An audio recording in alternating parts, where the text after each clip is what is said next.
Hey, Coach.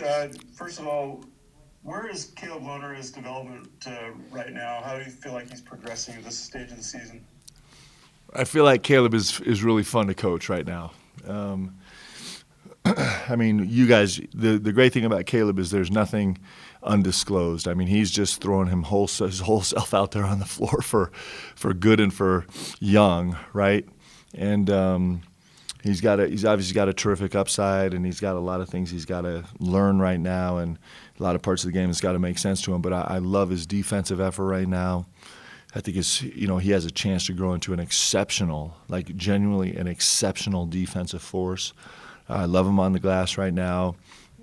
He learned a lot of lessons in the Utah State game about rebounding from Justin Bean, who's one of the most surprisingly effective guys on the glass in the country, and so he got to see that firsthand and hopefully walk away with some insights. And offensively, he's going to continue to be a work in progress, not because he's not incredibly talented, just because the way we play is pretty complicated, and it takes some time to digest so that you're not thinking about it anymore, but you're just making real-time reads. So really excited about him. He's just got a ton of joy that he brings to this court every day, and a youthful enthusiasm that's really contagious, and a toughness about him, a physicality that's going to be special for us this year and for years to come. Hey, Coach, you mentioned that playing 3 games a week was when you guys were going to figure out what you guys were made of, what you guys were like really learning your identity. So I guess what have you learned now that you're past those first 2 really difficult weeks?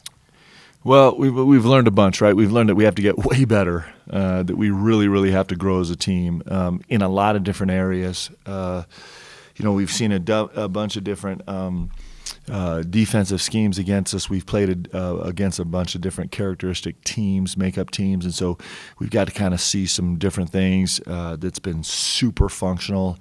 The thing I talked about the last few days that I'm most excited about is that we just we got to see a little bit this last week, a really tough weeks, kind of some of the insides of our guys, right? So at least for last week, this was a really, really tough group, a group that was capable of responding to a really, really disappointing and frustrating and embarrassing performance. That they were actually, you always have to make that choice whether you're going to respond with unlimited fight or you're going to kind of crumble at some point. And these guys responded with a ton of fight. I'm not sure we played a lot better, but we fought a lot harder and a lot longer, and that's super rewarding. With this team, we have so much that we have to learn and so much growth that we have to do for a lot of different reasons that it's going to be a crooked path for us this season. We're going to have some setbacks, but I do think that we have a chance to grow into a great team by the end of this season, and I'm actually more confident of that now than I was a week ago after watching these guys respond to a really disappointing situation. And what do you think you'll learn this week from Boise State and Utah? Well, we're going to play the best 2 teams we played, so we're going to learn if we're getting any better. We're going to be put to the test again. This Boise State team is an NBA draft pick next year, in this Alston. He's just such a problem on all 3 levels scoring the ball, and he's got tremendous length, which makes him difficult defensively. They've got a backcourt that's really, really feisty and really athletic, can really, really score the ball, and they've got some physicality up front with a great coach and a great scheme, and they're veteran guys. So it's going to be a huge challenge. They can play small and really, really space the floor, and they can also just like take you to task at the rim every single possession relentlessly. So we got our work cut out for us there, and obviously Utah is going to be our 4th in-state game, and which is pretty awesome. I mean, every single in-state game is just it's just as a match to the death. And so for us to get to have 4 of those in our first 8 games is pretty cool. So we'll learn a lot this week.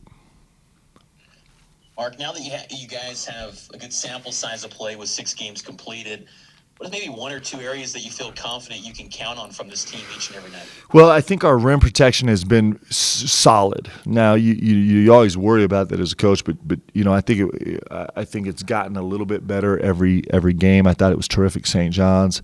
And I thought Utah State, it was probably the difference in the game with us being really frustrated on the offensive end. I think our rim protection saved us. You talk about a future pro in this Cada, and kind of with waves, we were able to frustrate him into he had a terrific performance, but it was definitely a subpar performance for him, going 7 for 18 from the field. And Matt Harms had a huge effect at the rim, and Richard Harward had a huge effect at the rim, and so I was pleased with that. I think that's something that we have some faith in, that we feel good about. I think we have some faith in our ability to function on the glass. Although we got out rebounded last game, I think we believe that we can make some progress there. I think that we have some resilience and some toughness that I think we can respond to some setbacks. So those are things that I think we have in our pocket that I think we're pretty good at right now. And do you think that or from the rotation that you had again at Utah State, is that kind of be the rotation maybe moving forward with about 8 or 9 guys? Are you kind of locked in with this rotation, or is there still kind of a sorting out process for you? No, I think we'll continue to explore.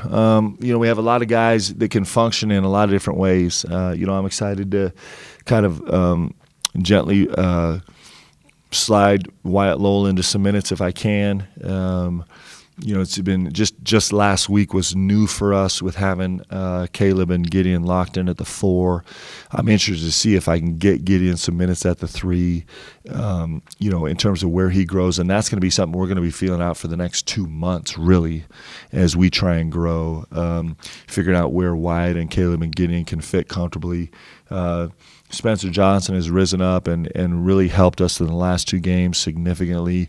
I still haven't found some space for Hunter Erickson, but he's been performing at a high level in practice, and he's a guy I'd like to slide in for a few minutes. And so we'll keep working on this rotation. I think it's something that's going to be a work in progress all season long. I want it to be. I think we have good players, and I want these guys to be motivated to step in and contribute where they can. And I think we have a good locker room. Not a great locker room yet, but I think we have a good locker room right now where guys are really interested in finding a way to do this all together. And so long answer to a short question. This rotation is going to be a work in progress, I think, for the greater part of the season. Let's take a question from Hunter Miller, Jason Shepard, and Darnell Dixon.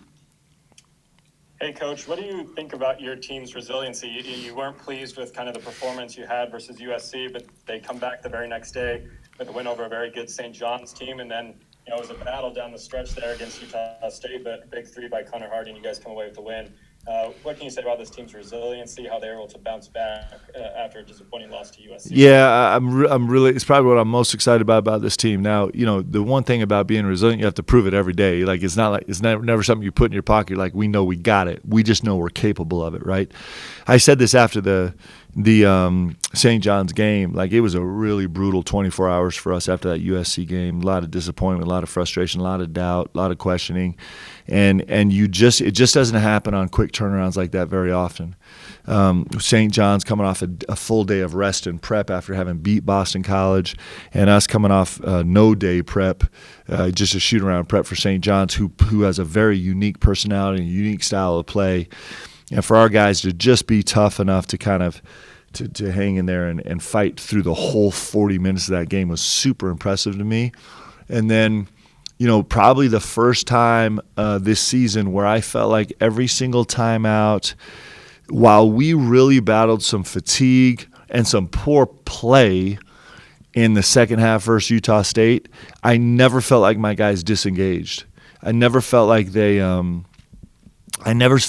started looking around for excuses or answers or anything else. I felt like they stayed engaged, and I don't know if I'm describing that exactly well, but that's pretty great. Even had we lost that game, it would have been a result of poor play down the stretch way more than it was my guys surrendering to fatigue or frustration or disorientation, right? So that was a great sign for us. So yeah, I think this group is, at least in the first 2 weeks, in the first 6 games, I've been really pleased with how resilient they are.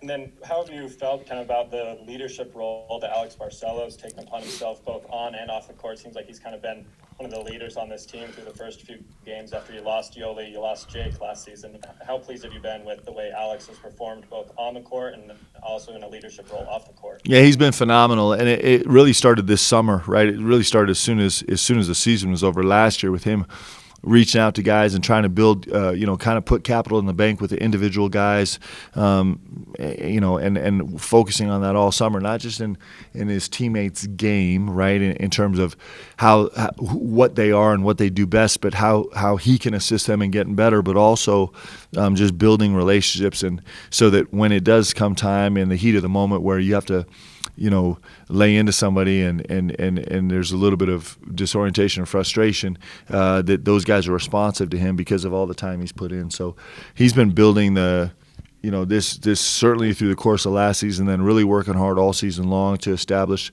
his potential as a leader. And so far in the first 2 weeks, he's been extraordinary. Come on, his performance on the floor has been extraordinary, and his performance in the locker room has been really terrific. Thanks, Coach. You got it.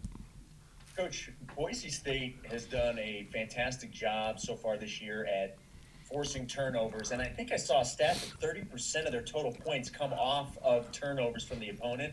I know limiting turnovers is always talked about. Is it even more important in a game like this? Yeah, and it's been a real frustrating issue for us, right? I think it's a result of playing a really broad rotation. I think is part of the contributor. I think a bunch of new guys here has been part of the contributing factor to us turning the ball over, and certainly Boise State has proven that they're really keen. That's a real strength for them right now. Their guards are really, really feisty. They take charges 1 through 4. Everybody is really actively seeking to take charges. They'll leave the strong side corner to take a charge, right? So. They'll back tip you a little bit, and they'll give you some pressure, mostly man-to-man pressure, but they'll do some different things, and they kind of have a Celtic scheme where they always, they'll work on the right side of the floor. They'll try and encourage you to kind of play with your left hand, and then on the left side of the floor, they'll encourage you to play with your left hand based on their ball screen defense and how they cover. And so, their whole scheme and personnel and approach is based on putting you in less comfortable positions, and the result of that is that teams turn the ball over. So that's a huge key for us tomorrow for sure. Thanks, Coach. So, Mark, last year, I remember Yoli telling us several times that the offense really, if whatever the defense tried to do, they were wrong because they could counter it. Have you reached that point with these guys yet, or is that still in the process? And on the same note, Alex's role has completely changed this year. How are teams game planning kind of for him now? Yeah, I mean, we have way different personnel. We have way different skill set, and we have way different experience on the offensive side of the floor this year, and so we're a work in progress on the offensive side. We're definitely not. We were. Listen, I mean, this I hate to bring it up, but this Boise State game at Boise State last year was an offensive debacle, right? We were absolutely terrible offensively. A lot of credit due to Boise State. So, we didn't start out as the well-oiled machine that these guys grew into through the course of the season last year, where they became just an offensive juggernaut, right? And so, we clearly are not where that team was at the end of the season. But I do think we're making progress. I think we have a pretty clear vision of some direction we're trying to take this team offensively. And yes, I think any good offense at the end of the day, it's going to be really complicated to, if you sell out and take one thing away, it's going to leave something else available. That's what great offensive teams do. And so hopefully we can grow into something like that. We're not there yet. And then I was asking about Alex, his role. And when Yoli was saying that, Yoli was basically just saying, hey, if they don't let me get the ball in the post, give me the ball at the 3-point line. if they take the ball away from me at the 3-point line, give it to me at the One or post. the other. And it actually worked. I mean, this kid was so good. It actually worked.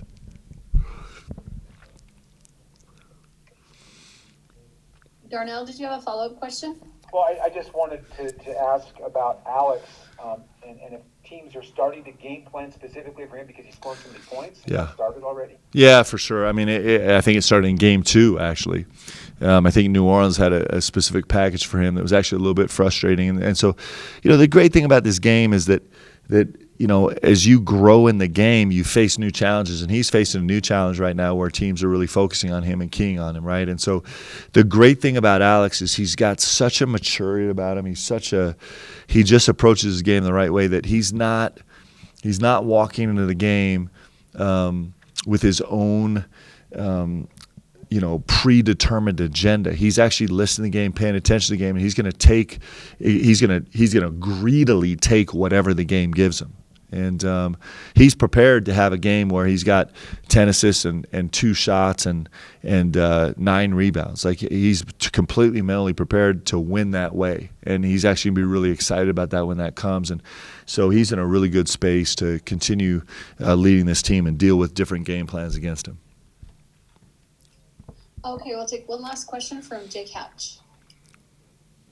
Yeah, Coach, I wanted to ask you, you have both Jake Toolson now with the Utah Jazz and Yoli with the Wizards, both of them trying to make those respective rosters. I just kind of wanted to get what you told them, what recommendations you gave to them as they headed off into the pro ranks. Well, I'm so excited for both those guys. And I think they're both really, really prepared in terms of their focus and their approach and their skill set to go establish great professional careers. Right?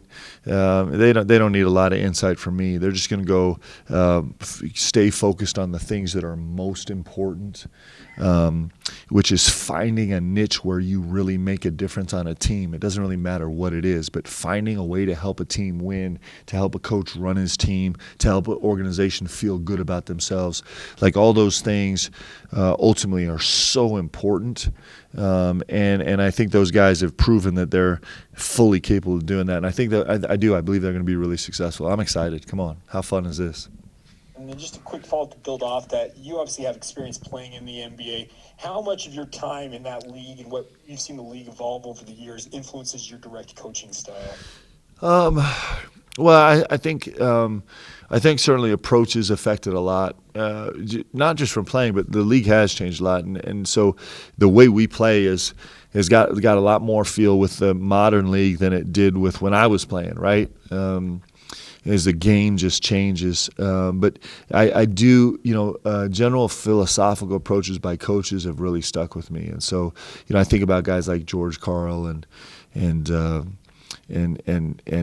Don Chaney and of course Larry Bird and Rick Carlisle and Scotty Brooks and these guys that I got to work to play for might be an exaggeration, but to kind of keep the bench warm for is probably more accurate. But philosophically, there's a lot of things that ring in my head every single day from those guys.